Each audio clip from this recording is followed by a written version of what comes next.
अस्सलाम वालेकुम दोस्तों, उर्दू क्लासिक चैनल पर खुश आमदीद। आइए सुनते हैं धरती का सफ़र किस्त नंबर 61। मुअज़्ज़िज़ सामीन हज़रात, आपसे उम्मीद की जाती है कि वीडियो को लाइक करें और चैनल को भी सब्सक्राइब कर लें और जहां तक हो सके वीडियो को शेयर भी कर दें। शुक्रिया। कैंप में सब लोग बेहद परेशान और प्रोफेसर असलम, राना सफदर और विक्रम को सरदार घुंबी समेत हमारी तलाश में रवाना करने वाले थे कि हम पहुंच गए।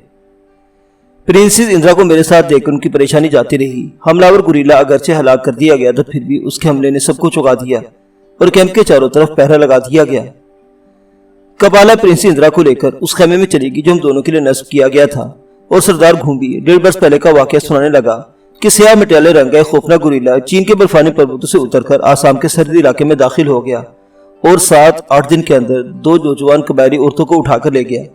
उनमें एक कुकी औरत थी। जब कबीले में खबर हुई तो लोग भाले और खांडे लेकर पहाड़ी जंगल की तरफ भागे, मगर जब तक वो पहुंचे गुरीला औरत को लेकर ऊंचे पर्वतों में गायब हो चुका और तलाश के बावजूद उसका सुराग न मिल सका था, न औरत वापस आ सकी। वो यकीनन उसकी वहशत का शिकार हो गई थी। सरदार घुंबी ने ख्याल जाहिर किया कि जो गुरीला प्रिंसेस इंदिरा को उठा ले गया था वही होगा जो जवान औरतों की तलाश में 1.5 बरस पहले आसाम के सरहदी इलाके में भटकता रहा था।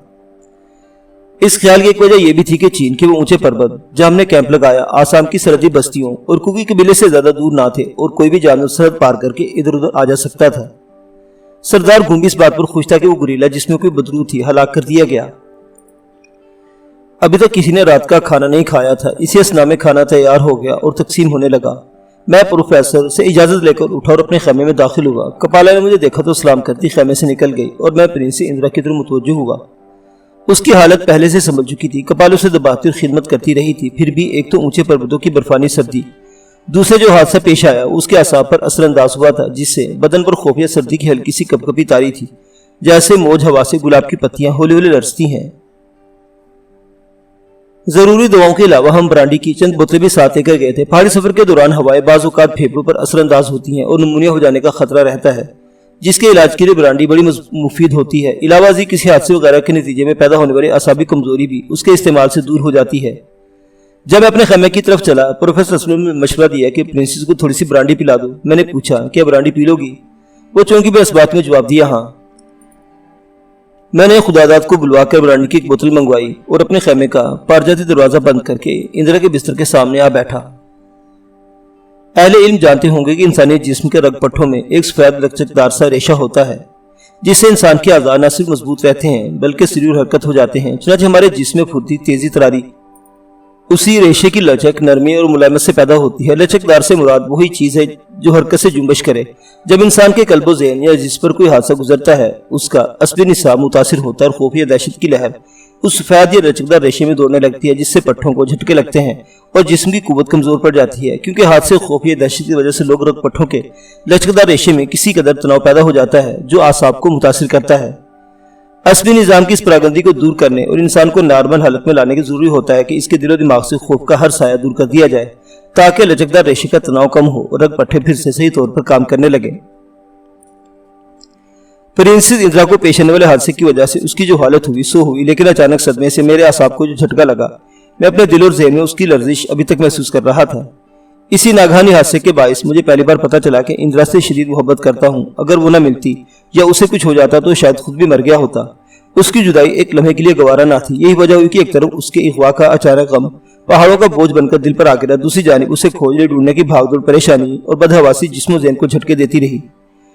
उस पर मुतज़ाद ये कि ऊंचे पर्वतों की सर्द हवा मेरे पूरे असली निजाम को ज़ेरो ज़बर कर गई और इस वक्त मैं इंदिरा से कहीं ज्यादा खुद ब्रांडी की जरूरत महसूस कर रहा था।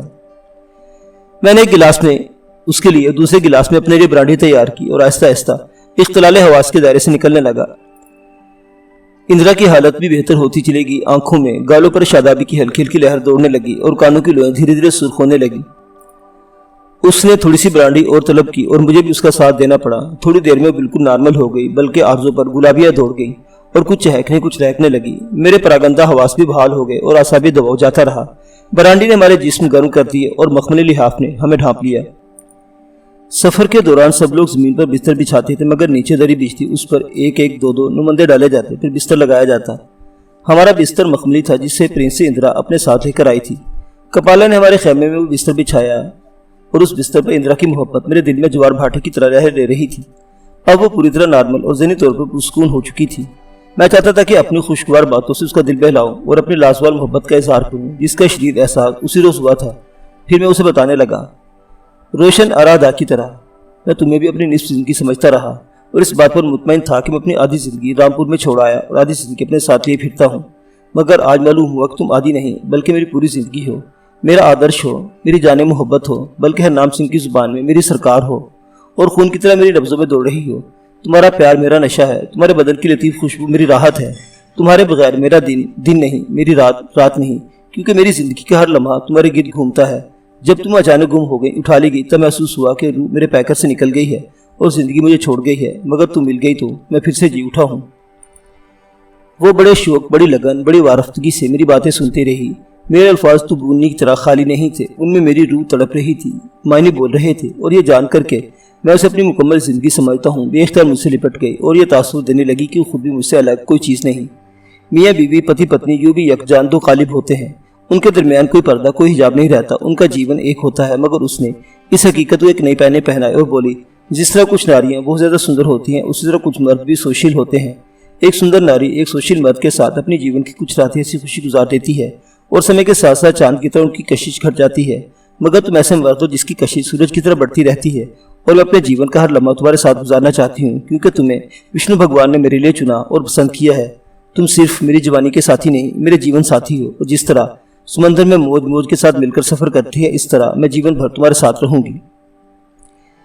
मेरे अल्फाज के तो उनके अल्फाज भी एक आत्मा बोल रही थी और मेरी मानिंद उसके मन सागर में भी प्रेम का ज्वार भाटा चल रहा था। लोग कहते हैं कि बाज़-औक़ात कुछ न कुछ कहने से बेहतर होता है, मगर कभी कभी आदमी चुप रहकर बहुत कुछ खो देता है और बहुत कुछ कहकर बहुत कुछ पा लेता है। मोहब्बत का इजहार दो प्रेमियों को एक दूसरे के करीब कर देता है और दिल की बेचैनी को चैन बख्शता है।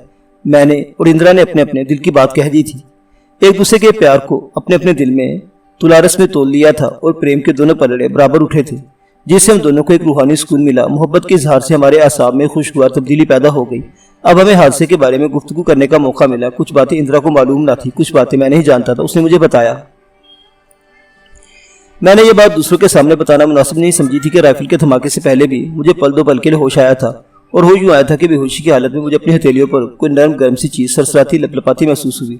फिर वही शय मेरे पैरों के तलवों पर लपलप करने लगी और मेरे शरीर में एक अजीब सी सनसनी दौड़ गई। उसी सनसनी से होश आया, आंख खुली और देखा कि स्या होला मेरे पैरों पर झुका तलवे चाट रहा है। मैंने हिलना चाहा, मगर जिसमें जैसे जान नहीं थी। उसी लम्हे मेरे जिस्म की मामूली सी हरकत पर गुरीला पैर छोड़कर खड़ा हो गया। फिर अपनी आंखों से मुझे घूरने और जोश में उछलने कूदने लगा। उसका हैवानी जोश देखकर मैं समझ गई कि मुझे क्या हैवानी हादसा पेश आने वाला है और इसके तसव्वुर से कांप उठी। मुझे देखकर घुर्राया और मारे दहशत के पल भर में बेहोश हो गई। दूसरी बार 303 के धमाकों पर होश आया और तुम अपने पास बैठे देखा। उसकी गुराहट सुनते ही मैं और हरनाम सिंह खटके धाने पहुंच गए थे। मेरे भाग अच्छे थे अमजीद कि तुम लोग पहुंच गए। मुझे एक नई बात सूझी। डाक बंगले में तुमने काले नाग की आंखों में आंखें डालकर उसे अपने बिस्तर से अपने कमरे से भगा दिया था। क्या गुरीले की आंखों में न झांक सकी? उसकी आंखों में हैवानी वहशत के सिवा और कुछ न था और मैं इस कदर नर्वस हो गई थी कि अपने बचाव का भी होश न रहा। मगर विष्णु भगवान ने तुम्हें और हरनाम सिंह को मेरे बचाव के लिए भेज दिया। मालूम होता है कि विष्णु को तुम्हारा बड़ा ख्याल है। वो मुस्कुराई।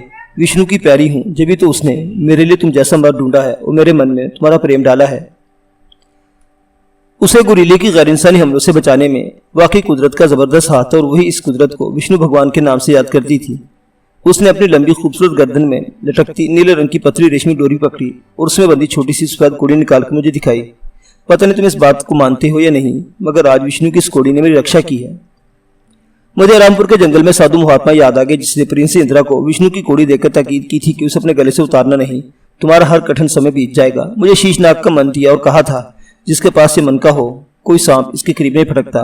विष्णु की कोड़ी और शीशनाग के मन में कोई गैर तबी जोहर था या नहीं, मगर इंदिरा का ख्याल था कि नाग उसी की शक्ति से इसके सामने पसपा हो जाते हैं और इसी के दुफैल वो गुरीले की वहशत से महफूज रही है। मुझे कोड़ी दिखाने का मतलब यही था कि मैं इसके बारे में कुछ कहूँ और मैंने कहा, इसी कोड़ी का गुंदा हुआ नीला रेशमी धागा तुम्हारे गोरे गले में बहुत भला मालूम होता है और विष्णु मंदिर का साधु महात्मा जिसने कोड़ी तुम्हें भेंट की मुझे इसलिए अजीज है कि उसने अपने ज्ञान प्रकाश से तुम जैसी सुंदर राजकुमारी का नाता मेरे साथ जोड़ा और हमें दो से एक कर दिया।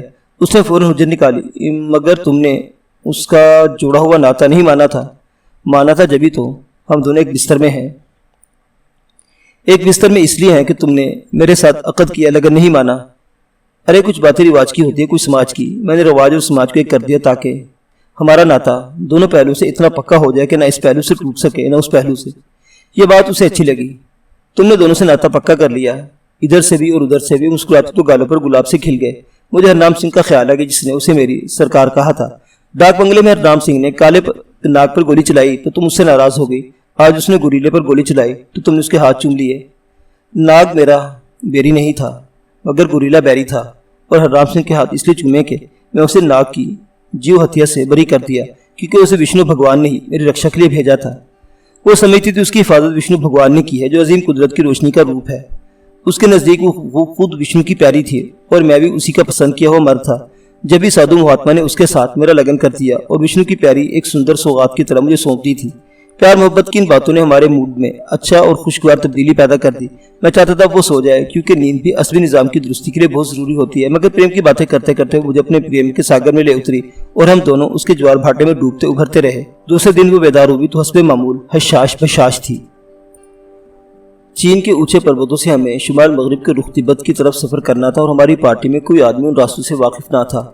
कल जब इन पर्वतों के दरमियान कैंप लग रहा था, मैंने सोचा था या तो मैं वापस जाना और तिब्बत का रास्ता इख्तियार करना होगा, या फिर रात को नक्शों का बगौर मुताला करूंगा और कोई ऐसा रास्ता ढूंढ लूंगा जो हमें मंजिल मकसूद की तरफ ले जाएगा, क्योंकि अब सिर्फ नक्शे ही रहनुमाई कर सकते थे। लेकिन अजीज जान इंदिरा को पेश आने वाले हादसे की वजह से उसके साथ मेरे अपने आसाब भी मुतासिर हुए, और रात का बेशतर हिस्सा आसाब की बहाली, इंदिरा की हौसला अफजाई, प्यार की बातों और एक खुशगवार अमल में बीत गया। इसलिए मुझे नक्शे देखने का मौका न मिल सका, क्योंकि रात मेरे सामने एक और नक्शा था। लेकिन नाश्ते पर मालूम हुआ कि प्रोफेसर असलम ने नक्शों से रहनुमाई हासिल कर ली और दरिया सॉल्वियन की तरफ बढ़ने का फैसला किया है। दरिया सॉल्वियन शुमाल मशरिक तिब्बत से निकलता, चीन के ऊंचे पर्वतों के दरमियान बहता और बर्मा को सिराब करता हुआ खलीज मर्तबान में गिरता है। प्रोफेसर ने बताया कि अगर हम दरिया सॉल्वियन तक पहुंच जाएं और बहाव के खिलाफ उसके किनारे किनारे शुमाल मगरिब की तरफ बढ़ते रहें तो तिब्बत के उस इलाके के आसपास जा निकलेंगे जहां हमें जाना है। उन्होंने ये इंकिशाफ भी किया कि एक कदीम शारा जिस पर काफिले सदियों से सफर करते रहे हैं, तिब्बत की राजधानी लिहासा से चीन के जनूब मगरिब में वाक़ पुराने तजारती शहर जामडू की तरफ जाती है और दरिया सॉल्वियन से गुजरती है। इससे कोई 2-250 मील मगरिब की जानिब दूसरी शारा भी है जो लिहासा से मगरबी चीन के शहर लाइकंड जाती है। दरिया सॉल्वियन ही से गुजरती है, इसलिए दरिया हमें धोखा न देगा। हम पुरानी शाहराहों से गुजरेंगे और किसी बस्ती से अपने मतलूबा इलाके के बारे में मालूमात हासिल कर सकते हैं। प्रिंसेस इंदिरा भी उनकी गुफ्तगू बड़े ध्यान से सुनती रही, फिर कहने लगी, आप हमारे गाइड भी और गार्डियन भी, हम आपके पीछे पीछे चलेंगे। इंदिरा मेरे शफीक व मोहतरम उस्ताद का पहले ही बहुत एहतराम करती थी, लेकिन अक़द के बाद उन पर अंधा एतमाद करने लगी थी। उसने प्रोफेसर के फैसले की तायीद की तो वो बोले, मेरा ख्याल है अगर हम दरिया सॉल्वियन तक पहुंच जाएं तो हमारा सफर आसान हो जाएगा, मगर दरिया तक पहुंचना ही मुश्किल है, इसलिए शायद हमें आसाम की तरफ वापस जाना पड़े। सफर में मुश्किलात तो पेश आया ही करती हैं, मगर वो मुश्किलात ऐसी हैं कि हम किसी राहबर के बगैर उनसे निकल नहीं सकते। मैं और इंदिरा दोनों हैरान हुए तो उन्होंने अपने ओवरकोट की जेब से तय किया हुआ एक बड़ा सा नक्शा निकालकर हमारे सामने फैला दिया। वो आसाम, चीन और तिब्बत के पहाड़ी इलाकों का नक्शा था। उन्होंने नक्शे में एक सुर्ख निशान लगा रखा था और वहां से एक आड़ी तिरछी सुर्ख लकीर शुमाल मगरिब की तरफ खींच दी थी, जो एक दरिया तक पहुंचती थी और नक्शे पर छपे हुए चंद कटे पटे निशानात के दरमियान से गुजरती थी। उन्होंने सुर्ख निशान पर उंगली रखते हुए कहा, मेरे अंदाजे के मुताबिक हमारा कैंप इस वक्त यहाँ है और हमें सुर्ख लकीर के साथ साथ दरिया सॉल्वियन की तरफ जाना है। मगर नक्शे पर जो कटे फटे निशान नजर आ रहे हैं वो उन ऊंचे पर्वतों पर जो तर्ज सतह समंदर से 25,000 फीट की बुलंदी पर वाक़ हैं आइसकोप की निशानदेही करते हैं, जो दरअसल बर्फानी चोटियां, घाटियां और बर्फ की दलदलें हैं। और हम चूंकि इनके सही मोहल्ले वकूअ से वाकिफ नहीं और ये भी नहीं जानते कि उनसे बचकर गुजरने के लिए हमें कौन सा रास्ता इख्तियार करना होगा, इससे अंदेशा है कि कहीं भटक न जाए। मैं ये सुनकर हैरान रह गया कि हमारे रास्ते में बर्फानी चोटियां, घाटियां और दलदले हायल हैं, जबकि अबू की पार्टी को एक खतरनाक बर्फानी तूफान से गुजरना पड़ा था। और अगर वीरान मंजर के बासी उनकी मदद को ना पहुंच जाते तो शायद हवा और बर्फ का तूफान पूरी पार्टी को वहीं तबाह कर देता। अब बर्फ हमारे लिए मसला बन रही थी। प्रोफेसर का ख्याल था कि इन बर्फपोश पहाड़ों पर किसी राहबर के बगैर सफर करना खतरे से खाली नहीं। कुकी कबीला चूंकि ग्रेट हिमालय के पर्वतों में रहता था, जिनका बुलंद सिलसिला आसाम और चीन के दरमियान फैला है, इसलिए घूमी हमें इन दुश्वारियों से आगाह कर सकता था जो बर्फानी इलाके के सफर में पेश आ सकती हैं। ये इंकिशाफ बड़ा सनसनीखेज था कि हम बर्फानी घाटियों और बर्फ की वादियों के दरमियान उन ओगट और कठिन रास्तों पर सफर करने वाले थे जहां हमारी रहबरी करने वाला कोई नहीं था। अब या तो हम आसाम की तरफ लौट जाते और कुकी बस्ती से शुमाल मगरिब की तरफ सफर करके तिब्बत में दाखिल होते, या फिर खतरों का मुकाबला करते आगे बढ़ते। मगर कुबरसरा ताकत या कशिश हमें आगे बढ़ने पर उकसा रही थी। नाश्ते से फारिग होते हमने सरदार घूमी को तलब की ओर बताया कि हमारी पहली मंजिल दरिया सॉल्वियन है फिर उसके किनारे किनारे सफर करेंगे। मैंने वही नक्शा घूबी के सामने फैला दिया। अपने कैंप की निशानदेही से दरिया सालवन तक खींची गई।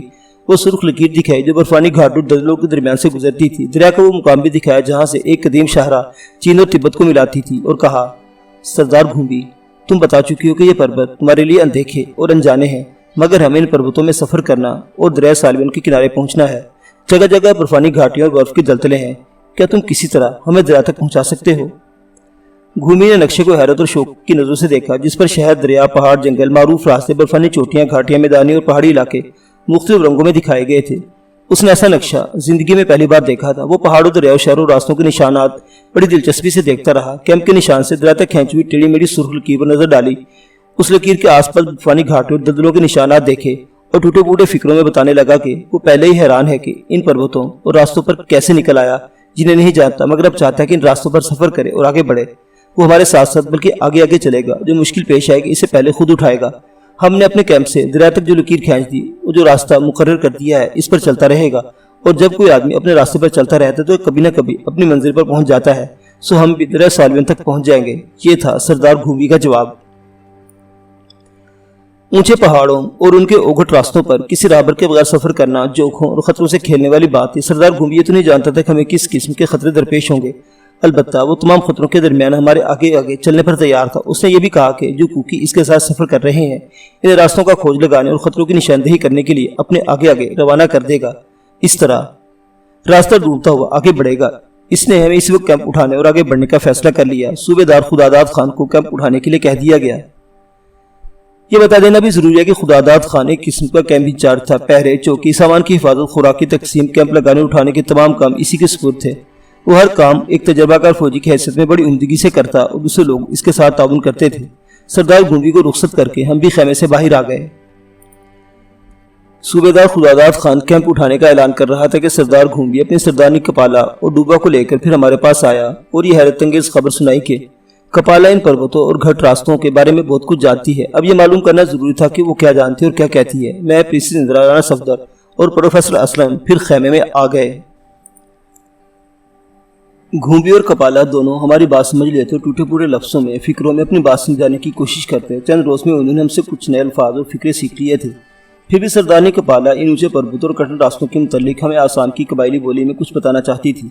इसलिए डूबा साईं को बतौर तर्जमान अपने साथ लेकर आई ताकि हमें खतरों से पूरी तरह आगाह कर सके जो इस सफर में पेश आ सकते थे। कपाला सरदार ने अपनी बोली में डूबा को कुछ बताया और उसने हमें जो कुछ समझाया उसे अपने अल्फाज में यहाँ दर्ज करता हूँ। और यूं कहा था कपाला सरदारनी ने,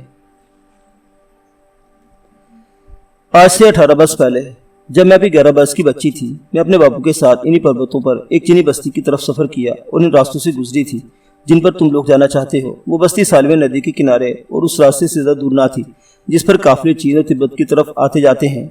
जब सरदार घूंबी ने मुझे बताया कि हमें सालवे नदी का कठिन सफर करना है और कोई रास्ता दिखाने वाला नहीं, तब मुझे लड़कपन का सफर याद आया और वो उघट रास्ते याद आए जिनसे गुजरकर मैं अपने बापू के साथ सालवे नदी के घाट पर चीनी बस्ती में पहुंची थी। फिर मैंने घूंबी और डूबा को साथ लिया और तुम्हारे पास आ गई ताकि इन जोखों और खतरों से आगाह कर सकूं जो रास्तों में छुपकर बैठे हैं।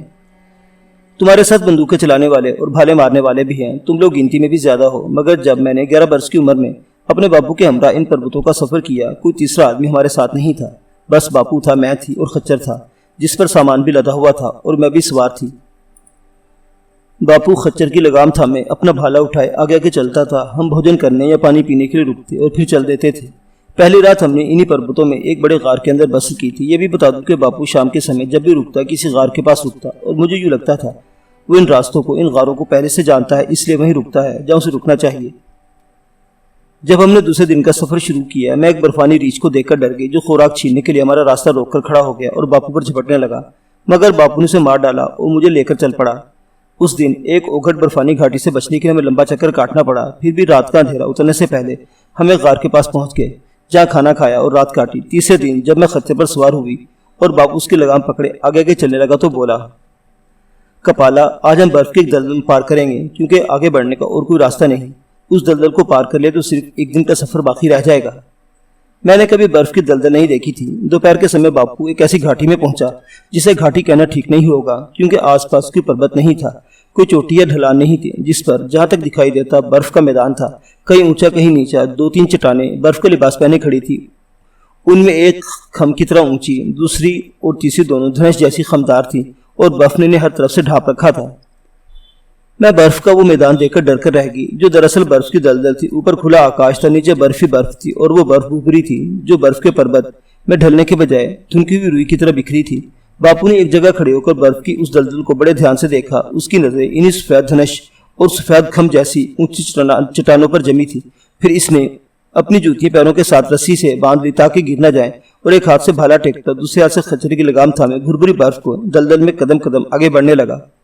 पहले तो बर्फ में चलना मुश्किल ना था, मगर जूझू बापू आगे बढ़ा, सफेद दलदल गहरी होती चलेगी और वो घुटनों घुटनों तक बर्फ में धंसता चला गया, जिससे कदम उठाना और आगे बढ़ना सख्त मुश्किल हो रहा था। कोई 19 मील तक इसी तरह होले होले आगे चलता रहा। इसका रुख इन्हीं सफेद चट्टानों की तरफ था जिनकी सीध में वो चल रहा था। जब उन चट्टानों को अपने बाएं जानिब छोड़कर आगे बढ़ा तो पूरी टांगे बर्फ में धंस रही थी और एक एक कदम चलना दोभर हो रहा था। खच्चर भी बड़ी जोखिम में था। एक दफा तो ऐसा धंसा कि सोचा अब आगे नहीं बढ़ सकेगा, मगर बापू ने भाले से उसकी टांगों के इर्द बर्फ हटाई। तब उसने कदम उठाया। कोई 1 फरलांग तक गहरी दलदल में चलने के बाद बर्फ की गहराई कम होती चली गई और होले होले वो घुटनों तक, फिर इससे भी घटकर पीढ़ों तक रह गई। इस तरह 1 मील मजीद चलकर बापू इस दलदल से बाहर निकला और एक टीले पर पहुंचा, जहां एक चश्मा फूटकर पानी की लकीर की सूरत में उत्तर की जानिब जाता था। उस टीले पर पहुंचकर बापू ने खुश्क लकड़ियां जलाई, जिन्हें पीछे ही खच्चर पर लाद दिया था, और सुन जिसमें लहू भी जम गया था सेंकने लगा। खच्चर को भी हरारत पहुंचाई गई। इसी अस्ना में भेड़ियों का एक गोल न जाने कहां से आ निकला, मगर मैंने और बापू ने भेड़ियों को टीले पर नहीं चढ़ने दिया और उन पर जल्दी लकड़ियां फेंकी, जिनसे 2 भेड़िए झुलस गए। 2 दिन को बापू ने अपने भाले से मार फेंका। भूखे भेड़िए ने अपने मोरे हुए झुलसे हुए साथियों की तीखा बोटी कर डाली और बापू मुझे लेकर पानी की लकीर के साथ साथ पश्चिम को उतर गया।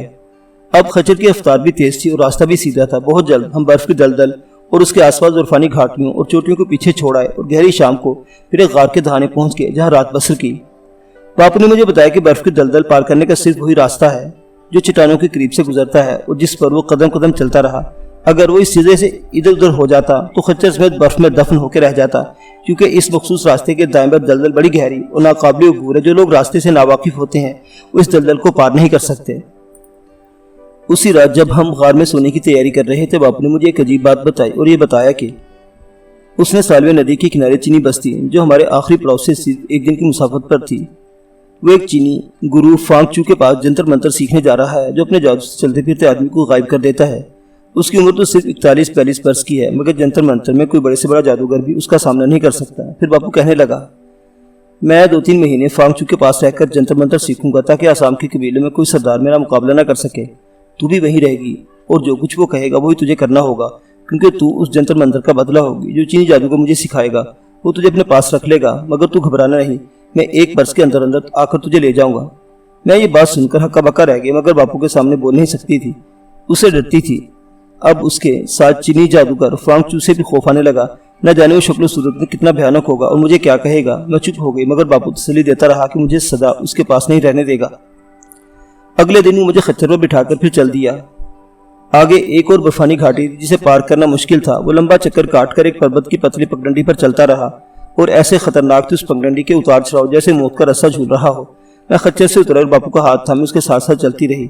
उस पर्वत की पतली पगडंडी से दूसरी जानिब उतरे तो दूर पश्चिम से पूरब की जानिब पानी की चौड़ी लकीर बहती दिखाई दी। बापू ने बताया कि वही सालवेन नदी है और इसी किनारे वो सालवेन बस्ती है जहाँ फांगचू रहता है। हम शाम से पहले ही बस्ती में पहुंच गए, जहाँ रहने वाले कबायली चीनियों की गिनती 4-5 हजार से ज्यादा नहीं थी, जैसा बापू ने बताया और मैंने खुद भी जांच कर ली। फांगचू अपने जंतर मंतर के कारण बहुत मशहूर था और लोग उससे डरते थे।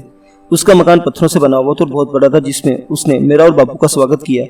मैं ये देखकर हैरान रह गई कि जर्द रंग और भली सूरत का जवान चीनी था, जिसके पपोटे भारी और भारी पपोटों में आंखों की लंबी झरियां देखने वाले पर जैसे जादू फूंकती थी। बापू की जुबान से फांगचू का नाम सुनकर और ये जानकर कि वो चलते फिरते आदमी को गायब कर देता है, मुझे इस ख्याल से जो डर लगा था वो डर उसकी सूरत देखकर जाता रहा और मैं ये समझी कि बापू ने मुझे यूं ही डरा दिया था। रात को उन दोनों में कोई बातचीत हुई और बापू ने मुझे बुलाकर फांगचू के सामने कर दिया। वो मुझे अपनी नजरों में तोलता रहा। मेरा रंग रूप शरीर सब कुछ अच्छा था, मगर उसने कहा लड़की छोटी है और अभी इसके जवान होने में 4-5 वर्ष लगेंगे। बापू चाहता था वो मुझे पसंद कर ले। कहने लगा, कुकी लड़कियां झटपट जवान हो जाती हैं, कपाला भी 2 वर्ष में बड़ी हो जाएगी और तुम्हारी सेवा करने लगेगी। जर चीनी हंस दिया, कुकी सरदार, मैं तुम्हें जादू मंत्र भी सिखाऊं और 2 वर्ष तक तुम्हारी लड़की की परवरिश भी करूं, ये तो घाटे का सौदा है। जब कपाला बड़ी हो जाएगी तब लोगों को अपने बस में करने का गुर सीखने मेरे पास आ जाना।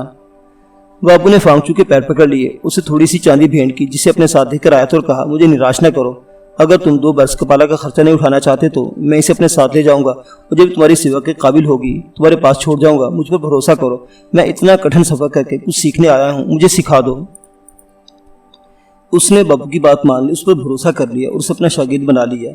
हम उस बस्ती में उसी के घर में रहने लगे। मैंने सालवे नदी के घाट से कई काफिलों को आते जाते देखा और ये भी देखा कि हर काफिले का सरदार फांगचू के लिए कोई ना कोई सौगात लेकर आता था।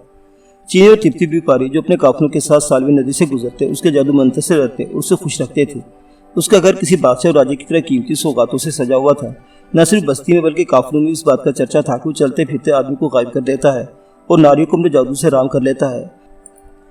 वो स्वभाव का नर्म और जुबान का मीठा था। मैं नारियों को भी और मर्दों को भी उसके पास आते जाते देखती थी। 3 महीनों के बजाय बापू ने पूरे 6 महीने उसी बस्ती में गुजार दिए और अपने मतलब की बहुत सी बातें सीख ली। फांगचू जब मेरी तरफ देखता तो यूँ लगता उसकी आंखें बातें कर रही हैं। उसने बोल चाल के लिए चीनी जुबान के कुछ लफ्ज़ कुछ फिक्रें मुझे सिखा दिए ताकि जब दोबारा उसके पास आऊँ तो अपने आप को अजनबी न समझूं। 6 महीनों के बाद बापू मुझे लेकर उसी बस्ती से निकला। फांगचू हमें रुखसत करने पहाड़ी तक आया। उसने कुछ सौगातें मुझे दी और बापू से पूछा, कपाला को लेकर कब तक आ जाओगे? 2-2.5 बरस में ये तुम्हारी सेवा करने के काबिल हो जाएगी। बापू ने जवाब दिया, बस 2-2.5 बरस तुम्हें इंतजार करना होगा। फिर हम रुखसत होकर आगे बढ़े और वो मुझे अपनी आंखों की झरियों से देखता बस्ती की तरफ पलट गया। वापसी पर भी हमने वही रास्ता इख्तियार किया जिस रास्ते गए थे। अब बापू मुझे देखता तो उसकी आंखें भी बोलती और बातें करती थी। वापसी के सफर में बर्फ की दलदल पार करने के सिवा कोई मुश्किल पेश नहीं आई। मैंने उन रास्तों को बड़े ध्यान से देखा और याद रखा था। सोचती थी बापू 2-2.5 बरस के बाद मुझे फांगचू के पास ले जाएगा, मगर उसने ऐसा नहीं किया और जब मैं 14 बरस की हुई मेरा लगन एक कुकी नौजवान से कर दिया। उसी बरस वो गारों के शहर की तरफ चला गया और लौटकर नहीं आया तो घूमी कबीले का सरदार बन गया और मुझे अपनी बहन शंगरी का बदला ठहराया, फिर कबीले की सरदारनी बना दिया। अब मैं तुम लोगों के साथ एक कठिन सफर पर जा रही हूँ और जैसा घूमी ने मुझे बताया कि तुम सालवे नदी के उस घाट तक जाना चाहते हो जहाँ से काफिले चीन और तिब्बत की तरफ आते जाते हैं, तो मैं वहाँ तक तुम्हारी राहबरी करूँगी, क्योंकि 18 वर्ष गुजर जाने के बाद भी वो रास्ते किसी सपने की तरह मुझे याद है और मेरे बगैर कोई तुम्हें बर्फ की उस दलदल से पार नहीं ले जा सकता। बस वही एक रास्ता है जिस पर चलकर तुम सालवे नदी के घाट तक पहुँच सकते हो। इन पर्वतों पर शायद कोई गुरीला या बर्फानी रीछ रास्ता काटे या भीड़ों को गोल अचानक कहीं से निकल आए, मगर तुम्हारे पास बंदूकें हैं और गोलियां दूरी से इन्हें मौत की नींद सुला सकती हैं। इसलिए अगर तुम बर्फ की दलदल पार कर सकते हो तो सालवे नदी तक पहुंच जाओगे और तुम्हें रास्ता दिखाती जाऊंगी। बस यही कहने आई थी। ये थी कपाला सरदारनी की कहानी जिसने हमें एक सनसनीखेज हैरत से दो चार कर दिया। वो यकीनन मुश्किल और ओगट रास्तों की निशानदेही कर सकती जिन्हें किसी राहबर के बगैर अबूर करना मुश्किल ही नहीं नामुमकिन था। उसने 11 बरस की उम्र में वो कठिन सफ़र किया था और रास्ते भूले नहीं थे क्योंकि इसकी यादाश्त तेज थी। मगर मैं कुछ और सोच रहा था, इसलिए पूछा, कपाला, जब तुम्हारा बापू अपने कौल के मुताबिक तुम्हें फांगचू के पास लेकर नहीं गया तो क्या उसने कुकी कबीले में सरदार को कुछ संदेश नहीं भेजा? वो उसे अपना कौल याद नहीं दिलाया था? नहीं, उसने कोई संदेश नहीं भेजा, न बापू ने उसका नाम लिया। कपाला ने जवाब दिया, मगर मैं कभी कभी डरा करती थी कि वो मेरी राह देख रहा होगा और जब उसे पता चलेगा कि मेरा ब्याह किसी और से हो गया है तो अपने जादू के जोर से वहीं बैठा बैठा मुझे गायब कर देगा। और ये डर इसलिए था कि बापू ने 14 बरस पूरा होते ही मेरा ब्याह कर दिया और इसी बरस फांगचू को मेरी वापसी का इंतजार था। मगर ना तो मैं गायब हुई ना मुझ पर कोई और बिपता पड़ी। एक दिन बापू ने आपसे अब मुझे बताया कि सालवे नदी का जादूगर मर गया है और जब आदमी मर जाता है जीते लोगों से उसका कोई नाता नहीं रहता। ये जवाब सुनकर मेरा वो अंदेशा दूर हो गया जो ज़हन की कोठरी में सांप की तरह बेआवाज़ घुसाया था। कपाला अपने कबीले की सबसे सुंदर औरत थी। 29 वर्ष की उम्र में भी जब सरदार घूंबी के 2 बच्चों की मां बन चुकी थी, उसके चेहरे पर बड़ा निखार और चाल ढाल में एक कशिश थी। नौजवानी की उम्र में ज़्यादा पुरकशिश रही होगी और मुझे ये खतरा लाहिक हो गया था कि दरिया सालवीन के घाट पर पहुंचते ही अगर फांगचू से देख लिया पहचान लिया तो कहीं मुसीबत खड़ी ना करते। लेकिन ये सुनकर के वो मर चुका है और उसके भूत ने भी कभी कपाला का पीछा नहीं किया। हमने उसकी रहनुमाई कबूल कर ली। फिर सूबेदार खुदादार खान ने कैंप उठवा दिया और कपाला की रहनुमाई में भयानक सफ़र शुरू हुआ जिसके तस्वुर से आज भी बदन के रोंगटे खड़े हो जाते हैं। मुअज़्ज़िज़ सामीन हज़रात, धरती का सफ़र अभी जारी है। बकिया वाक़ियात अगली किस्त में देखते रहिए उर्दू क्लासिक। अल्लाह हाफिज़।